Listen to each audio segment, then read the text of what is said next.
past few months, GrandpaCloneCustoms has been releasing some game-changing custom molds. While GCC is most well known for, obviously, their pad-printed clones, they also have a good reputation with their custom molds. In the past, we've gotten a Phase 2 replica helmet and a Phase 1.5 ARC Trooper helmet. These are both great, game-changing molds, but they had their flaws. For example, clutch power is a huge issue with them. Your helmets will either be really, and I mean really tight, or really, and I mean really loose. But in 2024, we got 3 incredible new molds, and today we'll be taking a look at them. I'll be reviewing these molds in chronological order, beginning with the Airborne Grunt.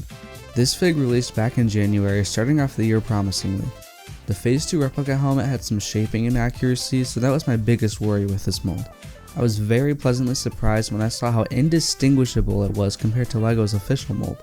There's virtually no difference between the two, which is super impressive. To make things even better, the clutch power is genuinely perfect. I haven't heard anyone say their copies are too tight or too loose, so it's not just luck. The only detail to tell these apart other than the print is the G logo inside the helmet. I'm very impressed with this part, and I haven't even talked about the full figure yet. The body design is just 2020 clone armor with airborne straps. They match the design of the 187th Commander that we got in the Republic fighter tank. As I've said in previous videos, I want my customs to blend in with my official figures. This guy does that perfectly, 10 out of 10. Next up from April's wave, here's the Senate Guard. Clone fatigue has really been hitting recently, so this fig is a great breath of fresh air. It's based off the Senate Guards from the Phantom Menace, which I love. A lot of people had issues with the broom thing snapping off during shipping. GCC immediately addressed this and sent replacement parts out to everyone. This was perfectly handled. Once again, the clutch power here is just right. I feel like I'm using a real LEGO mold and not a custom piece. The body itself is a pretty simple design and came with a blank head.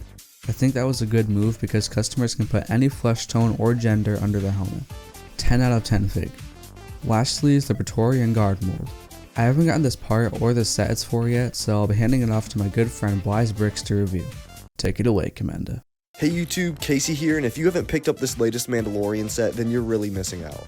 We get a ton of cool figures here, including these new Praetorian Guards. Even better here, GCC released some of their replacement parts to take these guys to the next level. This new helmet from last month's May wave slims down the profile of LEGO's mold to its much more accurate, sleek appearance. I've seen a minor complaint that the shaping here is a little too thin compared to the look in the show, but at least to me, I don't really see an issue here. It's awesome to see how the helmet sticks on the figure's head just like any official LEGO piece would. Unlike some of GCC's past molds like their ARC Trooper one, which always ends up being too tight or too loose like you can see one of mine is here. I also love how the flattening of the helmet near the bottom allows the print lines to actually reach all the way down like it's supposed to. It's pretty boring to me though how LEGO just used regular old red legs here instead of their newer skirt piece, but luckily GCC hooked us up here too. But with that all said, thanks ALC and back to you. Make sure to check out his channel, which I'll have linked below. I really like to see GCC making cheap upgrade parts. Not all of us can afford these $30+ figures, so having a cheap way to get customs is great. I'd love to see more products like this get released. With all that said, I hope you enjoyed this video. I'll link sites where these parts are still available in the description. As usual, more videos are on the way. Stay tuned. ALC out.